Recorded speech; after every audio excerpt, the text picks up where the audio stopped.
ব্রাহ্মণবাড়িয়ার সরাইলে শিশু ময়না হত্যা মামলায় আটক ইমাম ও মুয়াজ্জিনকে রিমান্ডে নিয়েছে পুলিশ। সকালে তাদের আদালতে হাজির করা হলে ইমাম মাওলানা হামিদুর রহমানের 3 দিন এবং মুয়াজ্জিন মাওলানা সাইদুল ইসলামের 2 দিনের রিমান্ড মঞ্জুর করেন আদালত। এর আগে রবিবার শাহবাজপুর ইউনিয়নের হাবলিপাড়ায় মসজিদের দোতলা থেকে শিশু ময়নার মরদেহ উদ্ধার করা হয়। যে ইমাম সাহেব জেলে আছে ওনাদের সন্তান না? বয়স কত ওনাদের? বয়স 3 বছর, আগলার 1 বছর। তো কালকের এই ঘটনাটার পরে আমরা প্রাথমিকভাবে দুইজনকে নিয়ে আসি, তাদের জিজ্ঞাসাবাদ করি এবং এখন পর্যন্ত তাদের ওই ঘটনার সাথে সম্পৃক্ততা এমন কোনো কনক্রিট প্রমাণ পাওয়া যায়নি। আর গত রাতে মধ্যরাতে 2:30-3টার দিকে ভিকটিমের মা দীপা আক্তার থানায় এসে বাদী হয়ে একটা এজাহার দায়ের করে এবং যেটা আজ সকালে রেকর্ড হয়। তো এটাতে উনি উল্লেখ করছেন যে অজ্ঞাতনামা আসামি। আসসালামু আলাইকুম দর্শক, দেশ ও দেশের বাইরে থেকে যারা এই মুহূর্তে ভিডিও ওপেন করেছেন সবাইকে অসংখ্য অসংখ্য ধন্যবাদ। দর্শক, প্রথমে আপনারা দেখেছেন যে সেই ইমাম এবং মুয়াজ্জিনকে তারা বর্তমানে রিমান্ডে নিয়েছেন। রিমান্ডে কি বললেন মুয়াজ্জিন এবং হুজুর, এমন তথ্য তুলে ধরা হয়েছে এই ভিডিওতে। তবে তার ফাঁকে দেখা যায় মামলা কিভাবে হয়েছিল আর কিভাবেই তাদেরকে গ্রেপ্তার করা হয়েছে সব কিছু জানা যাবে এই ভিডিওতে। ইমামের বাচ্চা নিয়ে সবাই কি করছে, চলুন আমরা সেই দৃশ্যে। কালকের এই ঘটনাটার পরে আমরা প্রাথমিকভাবে দুইজনকে নিয়ে আসি, তাদের জিজ্ঞাসাবাদ করি এবং এখন পর্যন্ত তাদের ওই ঘটনার সাথে সম্পৃক্ততা এমন কোনো কনক্রিট প্রমাণ পাওয়া যায়নি। আর গত রাতে মধ্যরাতে 2:30-3টার দিকে ভিকটিমের মা দীপা আক্তার থানায় এসে বাদী হয়ে একটা এজাহার দায়ের করে এবং যেটা আজ সকালে রেকর্ড হয়। তো এটাতে উনি উল্লেখ করছেন যে অজ্ঞাতনামা আসামি এই ঘটনাটার সাথে জড়িত এবং উনি সন্দেহ করেছেন যে হয়তো ধর্ষণ পূর্বক হত্যাকাণ্ড এটা। আর আমাদের পুলিশের টিম ঘটনাস্থল সহ বিভিন্ন দিকে কাজ করছে। আশা রাখি দ্রুতই এটার একটা ফল আমরা পেতে পারি। তদন্ত কার্য পিবিআই কাজ করতেছে এটা নিয়ে এবং সিআইডিও আমাদের বিভিন্ন আলামত গুলা সংগ্রহ করে গিয়েছে এবং এখান থেকে কোনো ইনফরমেশন আসে কিনা সেটা তারা পরীক্ষা নিরীক্ষা করে ফরেনসিকের পরে আমাদের জানাবে। বলা যাচ্ছে যে আমরা পুলিশের বেশ কয়েকটা ইউনিট একত্র হয়ে কাজ করছি এই বিষয়ে। ময়না তদন্ত সম্পূর্ণ হয়েছে, কিন্তু রিপোর্ট আসতে তো নিশ্চয়ই সময় লাগবে এবং আশা করে রিপোর্ট আসলে পরেই জানা যাবে আসলে কি ধর্ষণের কোনো বিষয় এটার সাথে ছিল কিনা বা কিভাবে তাকে হত্যা করা হয়েছে। যে ইমাম সাহেব জেলে আছে ওনাদের সন্তান না? বয়স কত ওনাদের? বয়স 3 বছর, আগলার 1 বছর। তো প্রিয় দেশবাসী, সন্তানের দিকে তাকিয়েও আপনারা ইনশাল্লাহ ইমাম মুয়াজ্জিনের জন্য দোয়া করবেন। যারা এইসব মিথ্যা মামলায় তাদেরকে ফাঁসিয়েছে, আল্লাহ যেন অবশ্যই সেই সব প্রকৃত আসামিদেরকে ধরিয়ে দেন এবং আমাদের প্রিয় ইমাম এবং মুয়াজ্জিনদেরকে যেন আমরা মুক্ত করতে পারি, ইনশাল্লাহ সেই দোয়া করবেন। আসসালামু আলাইকুম সম্মানিত ভিউয়ার্স, আমরা ইতিমধ্যে উপস্থিত হয়েছি হবিগঞ্জের বানিয়াচং দোকানটোলা। যে আমরা একটি ঘটনা জানি, ব্রাহ্মণবাড়িয়ার শাহবাজপুর হাবলিপাড়ায় যে ময়না হত্যাকাণ্ড হয়েছে, সেই ময়না হত্যাকাণ্ডে ইমাম মুয়াজ্জিনকে ফাঁসানো হয়েছে, তারা বর্তমানে জেলে আছে। তো সেই ইমাম সাহেবের, মাওলানা হামিদুর রহমান সাহেবের সম্মানিত ভাই জনাব জাবিদুর রহমানের সম্মুখীনে আমরা উপস্থিত হয়েছি এবং এই বৃহত্তর বানিয়াচং এলাকা আমরা দেখতে পাচ্ছি। আমাদের পাশে উপস্থিত আছেন মুফতি নাসিরউদ্দিন আনসারী, ওনারও এই এলাকা, ওনার এলাকারই একজন ইমাম জনাব জাবিদুর রহমানের কণ্ঠে একটু জানতে চাইব আসলে ওনার ভাই কেমন, ওনার ভাইয়ের চরিত্র কেমন, ওনার ভাই কি এমন কাজ করতে পারে যার কারণে আজকে জেলের মধ্যে তাকে নেওয়া হয়েছে। আপনি একটু কথা বলেন দেশবাসীর উদ্দেশ্যে। আসসালামু আলাইকুম। আমি দেশবাসীর কাছে আমার সকল আবেদন, আমার ভাই সম্পর্কে আমি কি বলবো। আমি যখন কুরবানি দিই আমার ভাইকে, আমার এই ভাই বয়ে অন্য হুজুর আইনে এই গরু যুবকেরাই আজকে আমার ভাইকে এই মসজিদে এভাবে ফাঁসানো হয়েছে, যেভাবে অকল্পিত ঘটনা, যা আমার ভাই কিছুই জানে না। 2-3 দিন আমার ভাই যেদিন ঘটনা হয়, জ্বরের সময়, জ্বরের পরে এই মেয়ে হারিয়ে যায়, তখন আমার ভাই ওই জায়গায় ওই দিন মাগরিবের নামাজকে পড়ায়। আমার ভাই তখন ছিল না যখন মেয়ে নিখোঁজ হয়। ওই ঘটনার সময় আপনার ভাই দেশের বাড়িতে ছিল? আমার বাসায় ছিল। তখন আমার ভাই বলছে যে আমি 3 দিনের ছুটি নিয়ে আসছি, 2 দিনের ছুটি নিয়ে আসছি, 3 দিন হয়েছে ভাই, আজকে যাইতে হইব। তখন আমার ভাই গিয়ে ওই জায়গায় মাগরিবের নামাজ পড়াইছে।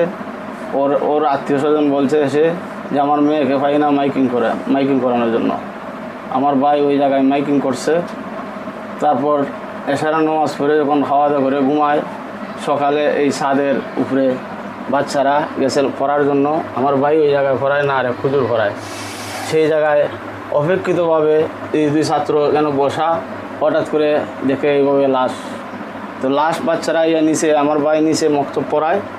তখন আইয়া বলতেছে হুজুর একটা পাগল এসে এখানে ভরা।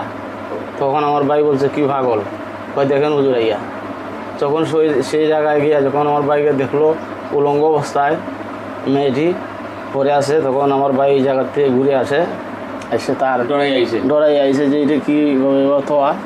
তখন আমার ভাই গিয়ে ওর গার্জেনকে আর 2 জন বাচ্চা মোটামুটি বড়ই এদেরকে নিয়ে গড়ে গিয়ে খবর দেয় যে আপনার মেয়ে বোধ হয়, হয়তো আমি চিনি না, দেখছি উলঙ্গ অবস্থায় এসে পড়ে আস।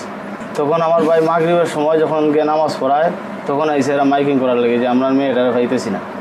তখন আমার ভাই মাগরিবের নামাজ পড়ে মাইকে এলান দেয় যেভাবে একটা বাচ্চা হারাইছে। তখন এই সকালবেলায় ভোর সকালে যখন ফজরের নামাজ পড়ে আমার ভাই বসতেছে যে ছাত্ররা আইলে মক্তব পড়াইতো, এই সময় বাচ্চার আগে 2-3 বাচ্চা বলে যে পাগল অবস্থায় এখানে পড়ে আছে। তখন এই খবর যোগাযোগ হয়। তখন প্রশাসন এসে এলাকার অনেক মুরব্বী, এলাকার কমিটি যারা আছে সবাই বলছে যে হুজুরের দ্বারা এটা সম্ভব না, এটা হুজুরের দ্বারা এরকম এই আশাবাদী আমরা করি নাই। তখন পুলিশ বলছে, প্রশাসন বলছে যে আমরা জিজ্ঞাসাবাদের জন্য তাকে নিয়ে যাচ্ছি, তার কাছ থেকে হয়তো কোনো তথ্য ইমাম মুয়াজ্জিনের কাছ থেকে পাইব, এই হিসাবে নিয়েছে। নেওয়ার পর 2 দিন রাখার পরে আমরা দেখা করলাম, ওরা বলছে যে না, আমরা তথ্য নেওয়ার জন্য আমরা জিজ্ঞাসার জন্য আনছি। পরে আমরা বাড়িতে আসছি, আসার পরে যখন হঠাৎ করে শুনি যে ওরা কোর্টে চালান দিছে। কোর্ট থেকে এরপরে আবার ওরা রিমান্ডে আনার পরে আমরা যখন গেলাম কোর্টে দেখা করলাম, রিমান্ড বাতিলের জন্য আবেদন করি এবং উলামায়ে কেরাম এখানে অনেক প্রতিবাদ করছেন যে তার নির্দোষ এবং এরপরও কেন তাকে রিমান্ডে নেওয়া হয়। যদি রিমান্ড নামে যদি কোনো ধরনের টর্চারিং হয় তাহলে আমরা প্রতিবাদ চলছে সারা দেশে এবং প্রতিবাদ সর্বাধিক চলছে। আমি সকল উলামায়ে কেরামকে ধন্যবাদ জানাই। আর আমার ভাই সম্বন্ধে আপনারা এলাকায় জানবেন, যত কিছু যদি কেউ কোনো খারাপ কয় আমার বাইরে, তাহলে এটার বিচার অন্তত আমি নিব। আর এলাকাবাসী আমার ভাই 5 বছর বিগত চলতেছে, যত মানুষের জিজ্ঞাসা হয়েছে কোনো মানুষ কোনো খারাপ এই কথা এখন পর্যন্ত বলে নাই, আশা করি ভবিষ্যতেও বলবে না। আপনার আব্বু তো নাই না? জি, আমার বাপ নাই। 1995 সালে আমার আব্বু মৃত্যুবরণ করছেন। ওনার ছেলে মেয়ে কি আছে? আমার ভাইয়ের 2টি ছেলে, ওরা সব সময় কান্দে। যখন বাচ্চারা ডং করে যায় তোর বাপ জেলে, তখন ওরা তো হাউ মাউ করে কান্দে। সেই কান্না আমি বরদাস্ত করতে পারি না। এই অবস্থায় আমি উকিলের কাছ থেকে বলছি, উকিলকে এখন এটা আইনের পদ্ধতি, আইনে চলবে। আমি বললাম যে আমার ভাই নির্দোষ, কেন আমার ভাইয়ের এভাবে রাখা হয়? ওরা বলছে ছাড়বে, কিন্তু এখন পর্যন্ত ছাড়তেছে না। এখন জেল গেটে দিয়ে দিছে। এখন আমি কি করব? আমি উলামায়ে কেরাম যত উলামায়ে কেরাম আছেন সকলে প্রতিবাদ করতেছেন। আমি আশা করি আরও আপনারা করতেন। আর আমার ভাই কীভাবে মুক্ত পায় সেই ব্যবস্থা এবং প্রশাসনের কাছে আমার আকুল আবেদন, আপনারা সুষ্ঠু তদন্তের মাধ্যমে আসামিকে শনাক্ত করুন, আমার ভাইকে নিষ্পত্তিভাবে আমার ভাইকে মুক্তি দিন। আচ্ছা, আপনার ভাইয়ের চাকরিটা ওইখানে কিভাবে হয়েছিল? শাহবাজপুরে আমার ভাই ছিল লাখাই। তখন লাখাই থেকে তার এক বন্ধু আছে এখানে চাকরি করে, তখন তার মাধ্যমে আমার ভাই ওই জায়গায় গেছে। এমনি আপনার ভাই লেখাপড়ার দিকটা কেমন ছিল? আমার ভাই প্রথম অবস্থায় হাফিজি পাস করছে।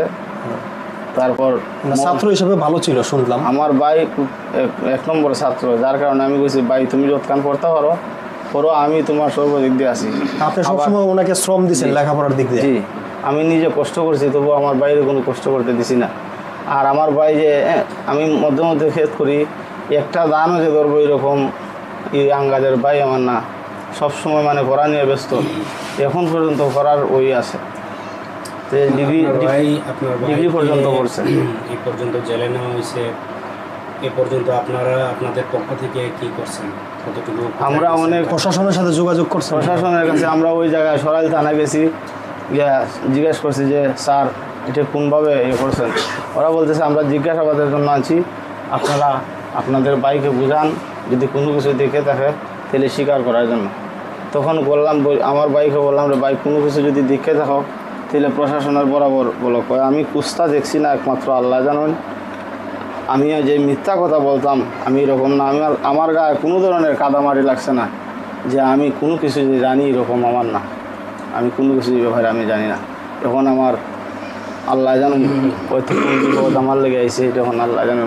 সর্বশেষ আপনি দেশবাসীর উদ্দেশ্যে আপনার ভাইয়ের মুক্তির দাবি জানিয়ে আমি সর্বাধিক দেশবাসীর কাছে এবং দুজনেই একই অবস্থা, প্রশাসনের কাছে এবং সরকারের কাছে আমি আকুল আবেদন, ইমাম মুয়াজ্জিন ওরা নিরীহ, মুয়াজ্জিনটাও নিরীহ, আমার থেকে আরও বড় নিরীহ মুয়াজ্জিন ওর কেউ নাই, তাকেও খালাস দেওয়া হোক এবং এদেরকে নিরাপত্তাভাবে এদের মান আর নষ্ট না করে সুষ্ঠুভাবে এদের মুক্ত দেওয়া হোক, এই আমার দাবি দেশবাসীর কাছে।